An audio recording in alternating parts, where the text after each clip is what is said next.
শীতকালে কিন্তু হঠাৎ করেই পিঠা খেতে ইচ্ছে করে। পিঠাপুলির একটা ধুম পড়ে যায়। বাসায় সবসময় কিন্তু চালের গুঁড়া করা থাকে না। আবার অনেক সময় দেখবেন শুকনো চালের গুঁড়ো দিয়ে পিঠা ভালো হয়ও না। আজকে ইনস্ট্যান্ট চালের গুঁড়ি আপনাদের করে দেখাবো। এই জন্য এখানে আতপ চাল নিয়ে নিয়েছি। আমি আতপ চালগুলোকে 2 ঘন্টা ভিজিয়ে তারপর একটা চালনে ঝরা দিয়ে নিয়েছি। চালগুলো কিন্তু খুব ভালো করে ঝরা দিয়ে নিতে হবে, যাতে করে এখানে কোনো এক্সট্রা জল না থাকে, সেটা খেয়াল রাখতে হবে। চালের গুঁড়া করার জন্য এখানে আমি একটা মিক্সার গ্রাইন্ডার নিয়ে নিয়েছি। মিক্সার গ্রাইন্ডারের ছোটো যে জারটা আছে, সবচেয়ে ছোট, সেই জারটা আমি নিয়েছি, কারণ এটার মধ্যে সাধারণত এই চালের গুঁড়া, তারপর জিরার গুঁড়া, যে কোনো পাউডার যদি গুঁড়া করতে চান তাহলে কিন্তু এই ছোট গ্রাইন্ডারটাই ভালো।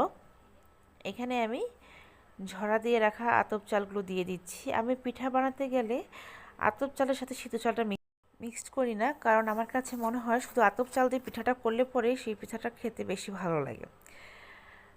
এখন এই ঝরা দিয়ে রাখা আতপ চালগুলো আমি এখানে দিয়ে দিচ্ছি। আমি কিন্তু এই ব্লেন্ডারটা একদম ভরে দেব না, কারণ এটা ঘুরবে, তখন কিন্তু বেশি ভরে দিলে এটা ঠিকমতো পাউডার হবে না।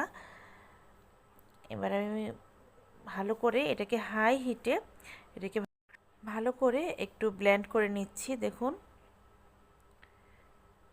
এই ব্লেন্ডারে কিন্তু হাই হিটে করলে পরে সাথে সাথেই পাউডার হয়ে যায়, খুব একটা বেশিক্ষণ লাগে না। আমি 4 থেকে 5 মিনিট এটাকে ঘুরিয়েছি।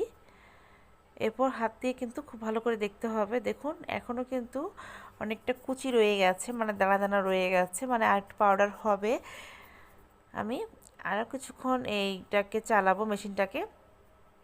আপনারা হাত দিলেই বুঝতে পারবেন যেটা পাউডার হয়েছে কিনা, কারণ চালনি দিয়ে যখন চালবো তখন কিন্তু নাহলে পড়বে না। এর জন্য আরেকটু গ্রাইন্ড করে নিতে হবে। সাইডে কিন্তু এরকম লেগে থাকে, দেখতে পারবেন যে যখন কিনা একটু ভিজা থাকে তখন কিন্তু সাইড দিয়ে এরকম লেগে থাকে। এটা চামচ দিয়ে এটাকে আপনারা ছাড়িয়ে দেবেন, তাতে করে সুন্দর করে মেশিনটা ঘুরবে এবং চালের গুঁড়াটা খুব সহজেই হয়ে যাবে। আমি চামচ দিয়ে ভালো করে একটু ছাড়িয়ে দিচ্ছি। অনেক সময় ইনস্ট্যান্ট পিঠা বানাতে গেলে বা চিতই পিঠাটা করতে গেলে কিন্তু একদম শুকনো চালের গুঁড়ো দিয়ে বা ফ্রিজে অনেক দিনের গুঁড়ো থাকলে পরে সেটা দিয়ে পিঠা ভালো হয় না। আপনারা একদম ইনস্ট্যান্ট এই মেশিনের সাহায্যে এভাবে গুঁড়ো করে নিতে পারবেন।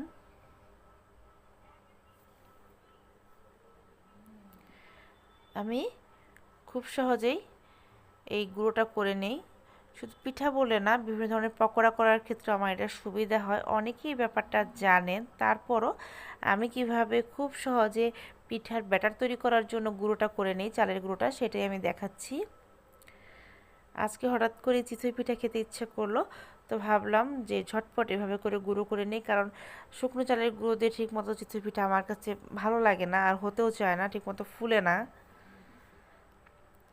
আমার এই ভিডিওগুলো আপনাদের ভালো লেগে থাকলে আমার চ্যানেলটা সাবস্ক্রাইব করে পাশে থাকা বেল আইকনটা বাজিয়ে দেবেন।